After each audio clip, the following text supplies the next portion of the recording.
So welcome back to this Bytes podcast. Here today to talk about Redhat OpenShift with the VMware, exploring your VMware options. I'm Fraser, I'm a multi-cloud architect at Bytes, and I'm joined today by... Hi, my name's Price. I'm a storage expert from IBM. I dabble in everything storage and everything data protection, which lines up really well with hopefully our conversation today, which is mainly around Fusion and OpenShift from Redhat. I'm Richard Foster. I'm an OpenShift sales specialist working at Redhat UK. My focus is really on helping organizations realize and understand the benefits of a single platform for managing their containerized workloads as well as their virtual machines. Perfect, and great to have you both here today. So a lot of talk in the market at the moment around exploring different options from VMware, given the changes that are happening there. And it's really broadened people's perspectives, I think, in that virtualization space. And obviously the virtualization space impacts many different things. It's actually the fundamental underpinning of a lot of people's infrastructure that then sits on top of that. But I think it's great that we've opened that conversation. So for me, today, I think we should explore really how Redhat can play into that, and then how IBM can sit over the top and make that journey much easier for all our customers. So if we explore that in the whole, where do you think that you're actually playing at the moment? Yeah, so I think with Redhat OpenShift, it's getting more and more traction. It was always a big player in virtualization, just dwarfed by VMware, just like everyone definitely classically was. So it's definitely getting more and more traction, like you say, with the conversations that are happening at the moment within the industry. And I think it's going to go from strength to strength going forwards, just because of the flexibility on how and where it can be deployed, and the communication between those different deployments is really going to, I think, be key to customers going forwards, especially those that are starting down a container journey or heavily down a container journey, but still need some classic virtual platform mixed into that. I think it's going to be a real power play going forwards with Redhat. And IBM's kind of overlay into that, which I think we'll get into a little bit more later on, but is to highly simplify what is a very complex technology in the industry, not specifically Redhat OpenShift being complex, but containerisation in general being very complex technology. So as simple as we can make that while partnering with Redhat at the same time, everyone can win and close those skill gaps that might exist today. Yeah, that's great. And I think we will start to unpack that over the course of the podcast. But I think from my perspective, we've got a lot of customers, and I'm talking to a lot of customers at the moment that they're in varying states of their journey, and they're starting to discuss different options for their virtualization platform, whether that's in the cloud, whether it's staying on premises, or whether it's that multi-cloud split. Where do you see those customers at the moment that are heavily VM-based playing inside the Redhat piece? So I think right now, Fraser, there's probably three profiles of customers. There are those customers that are looking to divert the flow. So they're looking at an alternative platform for new workloads so that they're not making a situation worse for themselves with regards to being in a situation that they may be in a vendor lock-in. The second scenario is organizations that are wanting to migrate to a new solution, lock, stock and barrel. And then there are a third profile of customer that are looking at modernization options. So they're taking the opportunity for the change in the landscape to reevaluate their application landscape and look at what is the most appropriate solution for those applications. That's interesting. So if you take the customers that are really interested in modernizing their platform, how long is that journey typically looking like for them? So I think for modernization, that's quite a strategic imperative for some organizations, and that quite clearly is a longer journey. There needs to be a complete assessment of the individual applications and determining the appropriateness of the landing zone for those applications. But I do think that the return on investment for those organizations that are looking at it strategically is probably a lot higher than those organizations that are simply looking at a lift and shift. Yeah, I think I totally agree. If we jumped back a handful of years when virtualization, mainly VMware, was initially released, those customers and businesses that adopted it first definitely saw return on investment quicker and higher than ever than those that were slightly slower to the start. But then again, you have to be of a certain size to have brand new bleeding edge skills in order to benefit from that. So it's a catch-22. But I think it's exactly the same. History's kind of repeating itself, but now it's with a slightly different technology approach. It's exactly what we saw. Well, it's exactly what I've seen with customers in the cloud as well, right? The people that lifted and shifted and consumed cloud in the way that they consumed it, or they consumed their on-premises infrastructure, actually found that they then faced other challenges, generally around cost, and didn't see the biggest ROI in doing that. I think it's great that it's happening again, just in a different factor. The IBM piece there, you mentioned skills gap. There's always going to be a skills gap when you take something from one platform and your team have been so used to running that platform for so long. How does IBM help with that skills gap piece? Yeah, it's a great question because you can never avoid skill gaps. You just close them, hopefully, but there's always going to be a little bit. So IBM's take on it is we offer something called Fusion, IBM Storage Fusion. It's available as either software to go onto any OpenShift-based deployment anywhere, whether on the cloud or on-premise, or you can take a hardware appliance from IBM, which has everything already built into it, OpenShift, any of the storage components, etc., etc. So those are the two flavors. What that offers is an even more simplified approach to containerization. So you no longer need 5 to 6 highly skilled individuals in their certain discipline in order to run a container environment at an enterprise level, because Fusion takes a lot of that complexity away. Two of the key areas I would focus on would be one is backup and recovery. So Fusion has built-in backup and recovery for containers and the underlying storage association, because the container part's easy, they're very small, that's quite easy to back up, but protecting the underlying persistent storage is a little bit tricky within the industry. So IBM have packaged it all together to make that as simple as we can, which is a real key play. And the second one would be the persistence of that storage, so allowing you to replicate your containers, and again the storage that's underlying and underpinning those applications is really critical for high availability, especially if you're running very important applications like banking apps, for example. You don't want to be able to spin up another site but not have the storage allocated to it, etc., etc. So Fusion really closes a lot of those gaps and simplifies what is a very complex industry architecture as much as we can, whilst the whole industry skills up in general. So that's IBM's kind of play. Simplify something that's complex, but allow everyone to consume it as early on, so early adopters can benefit from.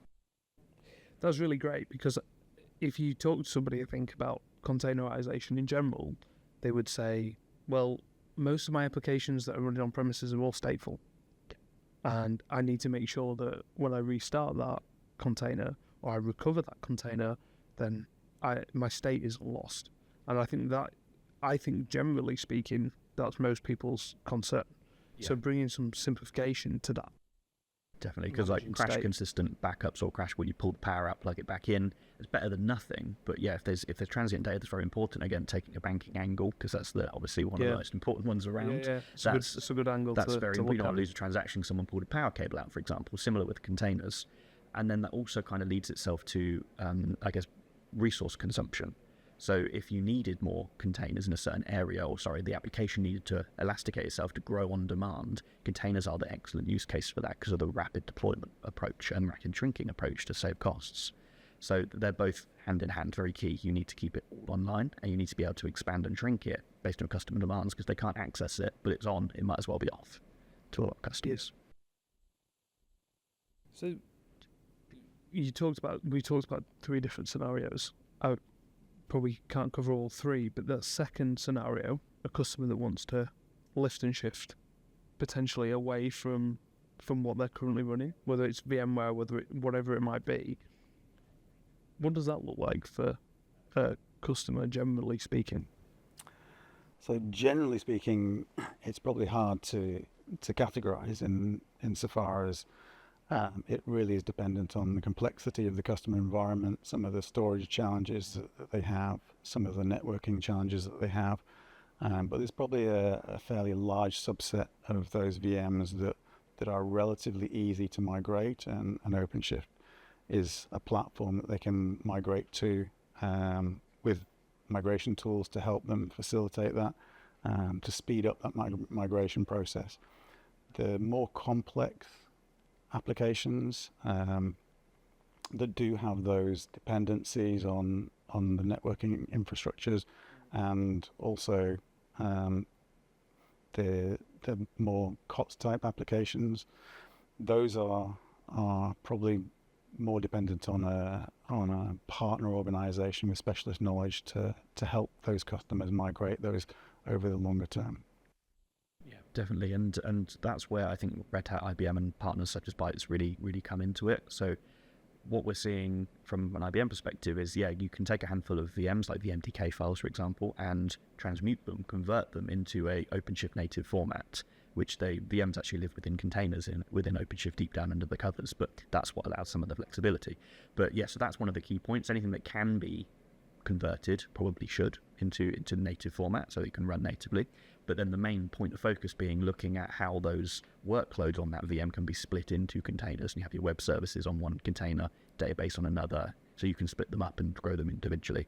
And I think IBM offer, alongside with Red Hat, I think mixture of 2 hours, 2 days, and 2 week courses, workshops, calls to really flesh out what's possible, what the applications want to do or can do. And then a mixture of either our partner team or IBM consulting working together to help them take them down that journey and actually be hands-on with them and guide them through on how to refactor and get their new applications up on any platform. That's really interesting. So I think if you're in a position where you've got some kit lying around in a comms room or a data center somewhere that you're not really using, or you're using for a dev test environment, and maybe you could shrink that, all of a sudden then I've got a barrier. My barrier to entry is quite narrowed, because I could take a workshop, I could work with Bytes, and I could work with IBM and see whether we could refactor some production app isolated away from real production, run that copy for a short period of time and see whether we could refactor it and what that looks like potentially. Yeah, exactly that. Yeah, so either, like you say, a small little example, so you can get like a minimal business kind of example of what you're going to look for, how it's going to operate, and then scale it out later.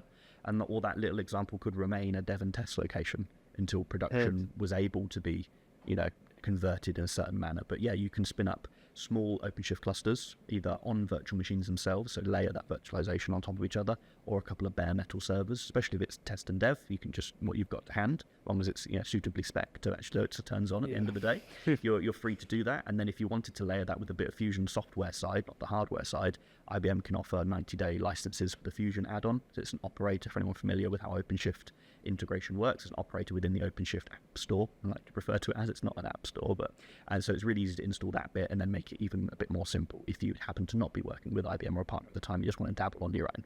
So you've definitely got a lot of options now to approach it. And I suppose one of the more interesting parts is if that all did go really well and you've now got a containerized app, as soon as you then put in a bit more suitable production hardware, you can just move it onto that because of that consistent stack. Or you want to spin it up in the cloud all of a sudden and then span it out across sites, for example, because it's all OpenShift based and OpenShift runs anywhere. You can now take that app and place it anywhere once you've done some of the hard work already. So you don't have all that refactoring work. Yeah, you don't have to do it a second time now that you've already proved yourself that it works. Exactly. Potentially, all I've got to do is take the latest version and push it to those containers, or update the database, whatever it might be, the persistent element of that app. So for customers that are in a multi-cloud, they're actually exploring that as a strategy. How easy is it for a customer? We say that we can run OpenShift anywhere. How easy is it for them to start having a cluster out in Azure, for example, or AWS? Yeah, so I'll give a little bit of my view and then I'll let Richard give a bit more Red Hat themed view on it. But yeah, from what I understand and what I see, Red Hat and IBM partnered with the major cloud hypervisors, so Azure and AWS. They have a Red Hat OpenShift native as a service you can consume within them. Yep. I believe one of them is called Rosa. I think that's AWS's flavor, etc., etc. So you can either consume it as a platform, a bit like software as a service, or you can of course deploy some VMs and put it on there yourself. The short answer is incredibly simple. As long as you have a basic understanding of deployment of technology, so you don't have to be a container expert, but you know how to, difference between storage and networking, the basics, you can spin up an OpenShift cluster relatively easily, especially in the cloud, because of the flexibility of the resources from my view. Yeah, you're absolutely right, Luke. I mean, there are services running in Azure, in AWS, in IBM Cloud, and they're all consistent. So the native elements of OpenShift allow them to manage those environments in a consistent way, and indeed move workloads from one cloud environment to another cloud environment, or indeed back to on-premises if that's appropriate. The key element about that is that in order to meet certain regulations such as DORA, organizations will need to demonstrate their ability to extricate themselves from a particular cloud environment and demonstrate either a stressed or an unstressed exit capability. And OpenShift is uniquely placed to allow those organizations to move workloads relatively easy from one cloud environment to another cloud environment. It's great to hear. And I guess thinking in the round, that fusion layer over the top also just we can add that extra layer of simplicity no matter where we're putting those containers. So with that, in addition to what Redhat's bringing, that fundamental underlying architecture is sound, and we know that we can move a container because it's sat within itself, making it easy to be able to move it around, just should reduce that, or make that, filling in that skills gap should be easier for organizations. Yeah, definitely. I think the OpenShift and the Fusion partnership, or OpenShift even in general on its own without the Fusion overlay, really targets either large enterprises that have the skills that they could deploy it themselves but want to focus more on the application and revenue generating side, not running the infrastructure, so they want to realign those skills, or businesses that are starting that journey don't have the ability to hire a whole team to babysit the infrastructure and want something that's going to be, relatively self-containing and perpetual motion effectively on the system. So that's where Fusion really comes into it. It's a single update package. If anything does get updated, everything's pre-tested by IBM before the update's released. You don't need to check compatibility. And of course, probably the best thing is it's 365, 24/7 support because it's an enterprise grade product. You could do this all open source based if you wanted to as a business, but the headache with that is, one, the skill gap, if anything, increases, and then the reliancy on help from others, help from strangers with certain problems come up because you've got no official support wrap.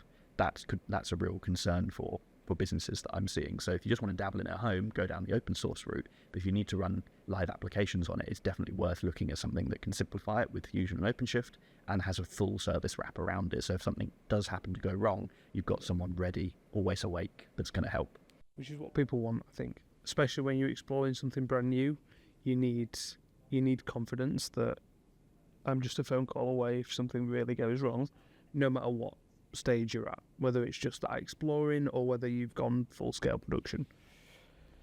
So you touched on the workshops earlier. So we've got these workshops. What else can Redhat and OpenShift do? Redhat and IBM do to sort of get customers toe in the water to that next stage of virtualization? Yeah, it's a great question. So starting from like the bottom up almost, I would say, make use of free test and dev licenses that IBM can offer for a period of time, along with any open source like Red Hat licenses that are available, so you can have a little play initially.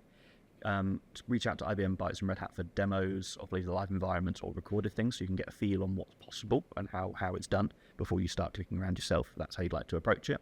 I guess building up from that, take up IBM and our partners' offer to just talk it through.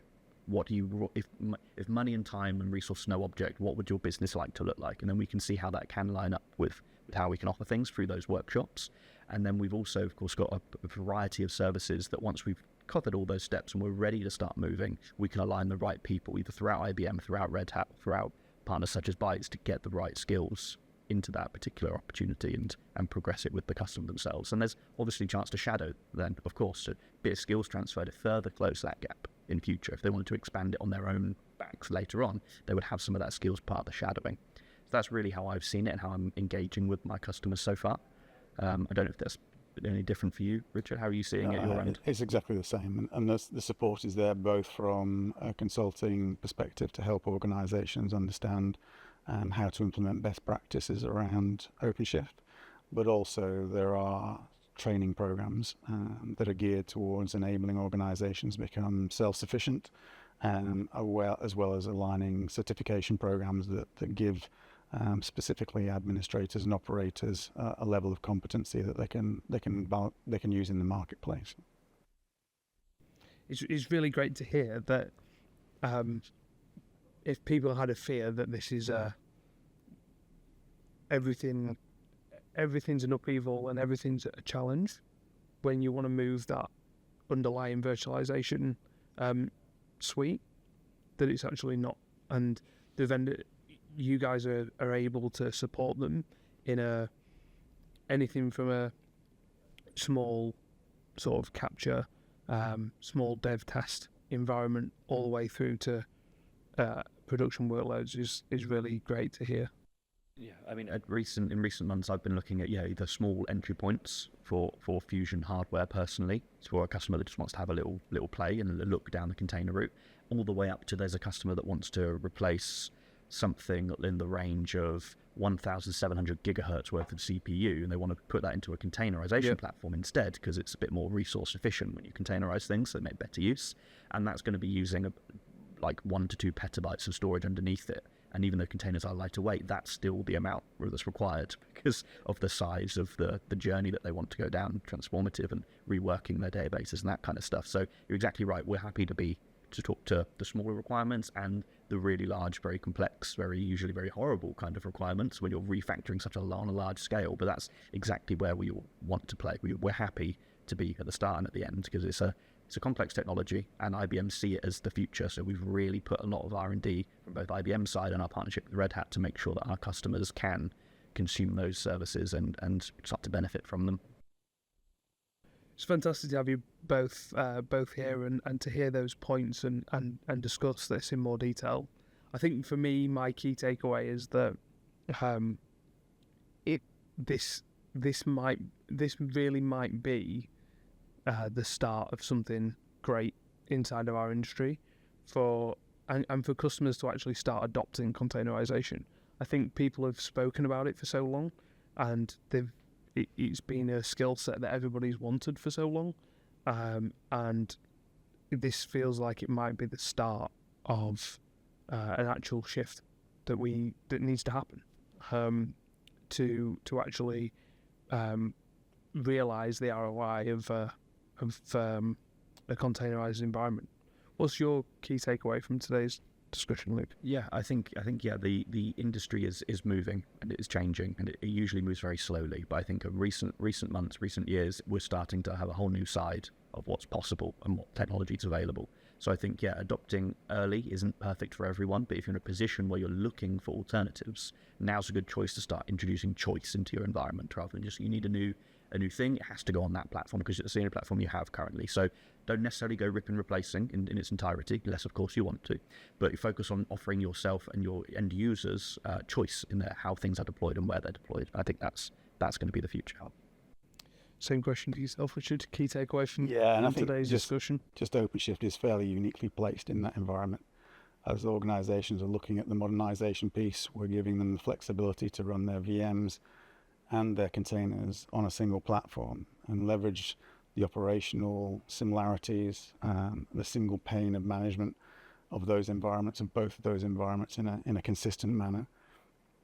And so organizations can do it in a piecemeal way. They can manage both environments, but migrate VMs to containers and modernize their applications as they see fit. It's great points. And I think from my perspective, everybody that wants to have a further discussion about this should reach out and talk to us. We've always got our teams that can help, but we've got strategic alignment with both IBM and Redhat.